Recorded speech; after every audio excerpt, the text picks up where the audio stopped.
بسم اللہ الرحمن الرحیم۔ ابو داؤد شریف کی روایت ہے، حضرت جابر بن سمرہ رضی اللہ تعالیٰ عنہ کی روایت ہے کہ ایک دفعہ رسول اللہ صلی اللہ علیہ وسلم مسجد نبوی میں تشریف لائے۔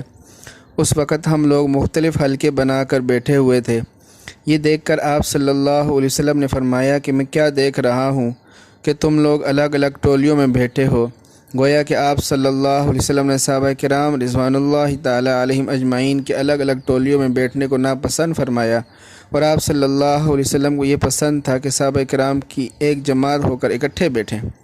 اسی طرح کا ایک واقعہ سفر کے دوران پیش آیا۔ جب صحابہ کرام کسی الگ وادی میں بکھر گئے تو آپ صلی اللہ علیہ وسلم کو ان کا یہ بکھر جانا ناپسند آیا، اور اس طرح قرآن مجید میں اللہ نے فرمایا وَاعْتَصِمُوا بِحَبْلِ اللَّهِ جَمِيعًا وَلَا تَفَرَّقُوا، اور سب مل کر اللہ کی رسی کو مضبوطی سے پکڑو اور الگ نہ ہو۔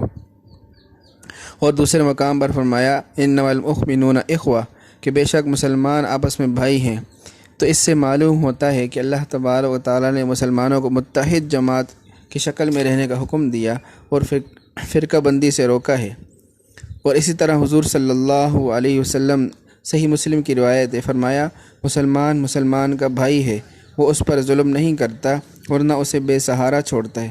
اور اسی طرح صحیح مسلم کی روایت ہے، حضور صلی اللہ علیہ وسلم نے فرمایا تم میں سے کوئی شخص اس وقت تک مومن نہیں ہو سکتا جب تک وہ اپنے بھائی کے لیے وہی کچھ پسند نہ کرے جو اپنے لیے پسند کرتا ہے۔ اور اسی طرح بخاری شریف کی روایت ہے، حضور صلی اللہ علیہ وسلم نے فرمایا تم باہمی مشقت اور مہربانی میں اہل ایمان کو ایک جسم کی طرح دیکھو گے کہ جب اس جسم کا ایک حصہ دکھنے لگے تو سارا جسم بخار اور جاگنے میں اس کا ساتھ دیتا ہے۔